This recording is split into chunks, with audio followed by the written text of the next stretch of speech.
Hey everybody, welcome back. And as things generally happen, I got an idea in my head of something I wanted to do, a project, and of course that means getting new tools. And of course I picked up this little mini lathe here with the 20% coupon over at the Hazard Fraught, and wanted to show you guys what I got. So I ended up picking up this one, Central Machinery version of it. It goes by a couple names. It can be, I've heard it's also the Grizzlies are the same. I've also heard that it goes by like Shop Fox and other things. They just kind of change the colors here and there. So let me preface this by saying I am not a machinist in the slightest, nor do I pretend to be ever. So this is kind of my foray into making stuff and kind of doing any type of general machinery. So I don't know the names of all the fancy things that are here. So I decided that I'm going to make them up because that's way more fun rather than doing the research and actually doing my homework. That would be not nearly as fun as what I'm about to do. So what I'm going to do is I'm just going to show you what it does and kind of just going to go through all the things. And there's a couple things that I really like about it, and there's a couple things that I just generally don't. So basic operation starts kind of over here. You've got your forward and reverse, real simple. Forward and reverse buttons, and this will not operate unless you've got this in the off position. Turn it on, forward, and it should start spinning the thing in like so. Okay? Now, if you've got it, let's say you've got it in the run position, and then you turn it on, it will not, you don't go until you turn it off, and then back on. Then it goes. That's the big thing that I learned. Also, there is a kind of nanny guard that goes here. It's a little piece of plastic that goes over the top of the, I don't know what this is called, so I'm going to call it just the regular spinner thing. Okay, so this thing, the drum or whatever you want to call it, spins when this little thing is in the closed position and this is in the down position. I didn't put it on because, I hopefully am smart enough not to put my finger directly in it when it's moving. So that said, it does actually function as advertised, as you can see.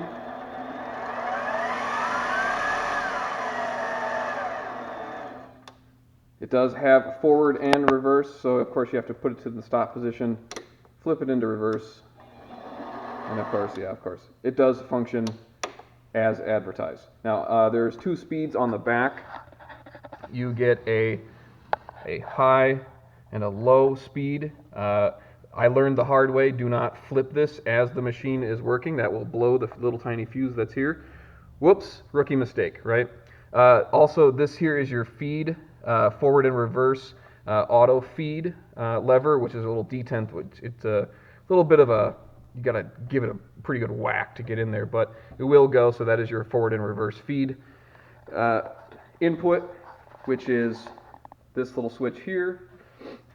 This dial here indicates your rotations, so that'll calculate that. Here's the thing that kind of bothers me. I call this the sled, which I don't think is the correct term for it, but it looks like a sled because it goes this way and that way, and it doesn't go up or down. It only goes side to side and back and forth.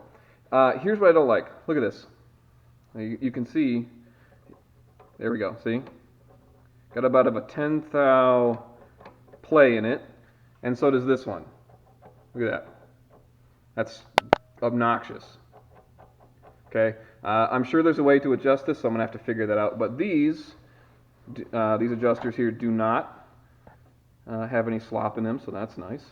Again, I know the actual term. I think this is called the tailstock. But this one, this does not come with a chuck. It does come with a live center, which is fine, but it does not come with a chuck, so the chuck is extra, and you have to buy that. So that's a problem. The other kind of nitpicky thing about this is that to be able to get your backstop, although it's not called the backstop, it's called tailstock, to be able to get that, it comes with a supplied wrench that you have to tighten down to get it to stop. Otherwise, it's kind of a pain in the butt if you're using that a lot, if you're drilling and whatnot, which I will be doing soon. So I've got it set up for that. I'm going to tap a hole here in my piece. The other thing that is kind of a little bit obnoxious is the tool holder. It comes with absolutely no tooling whatsoever, so you have to buy extra tools. I got one of these El Cheapo carbide sets because I'm doing soft aluminum, and that's kind of really all I need for the moment. I decided if I'm going to really get into this, I'll probably get a good set of bits. But for now, I'm just learning, and if I break stuff, then it's not super expensive on my end. I will say that the operation with the drum here comes with a key. Now the key comes with this giant spring on it, so that you can't physically leave it in there. The interesting thing though is if you move one of these, I'm going to rotate it, is if you move one of these, they all move at the same time. So these are not independent, they all move and adjust at the same time. So there is no adjustment in each one of the teeth, which is kind of I don't know, it's kind of not the best design the way I would have done it, because I would have wanted to adjust each one just to make darn sure that this is centered and spin them a thing and just right. But otherwise, it does work.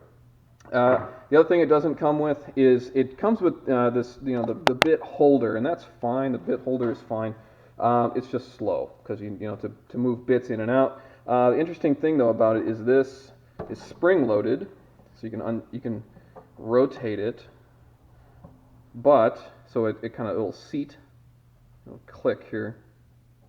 There we go. It'll into place, and then you can kind of, there it is, cinch it down, right?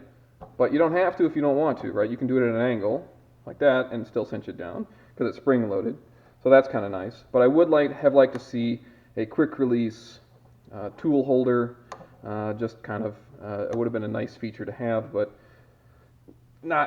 didn't come with it. So I mean, what do you expect? I got it. I think I picked it up with their 20% coupon. It was $5.99 for the 7x12 version, which is what I've got. I think it was, after the coupon, it even shipped, and the whole bit was, $500. I mean, it's a little under $500, including this extra drill chuck that I had to get. Of course, I had to get some extra parts to go with it, but for the most part, I'm pretty happy with it. So let me kind of run it through a little bit, like show you how it runs, and that'll be it. So anyway, one more thing I just noticed that it could have been done better, which is the sled angle here, which I'm about to, since I've drilled my hole in the center, I want to kind of chamfer the inside of that a little bit, because my bolt, for example, is going to fit inside there, so I want to kind of match this angle going in there so it'll sit flush with it. And to do that, to move my angle, I have to move this part of the sled all the way back to get at these two bolts. That is extremely inefficient. Okay. Does it do what it does? Is it supposed to do? Yeah. It spins, it does its thing. Is it huge? Is it going to do big parts? No. Is it industrial? No. It's for the hobby. It's the hobbyist. It's me. I'm not a fancy guy. I don't need fancy schmancy tools until I get really into something.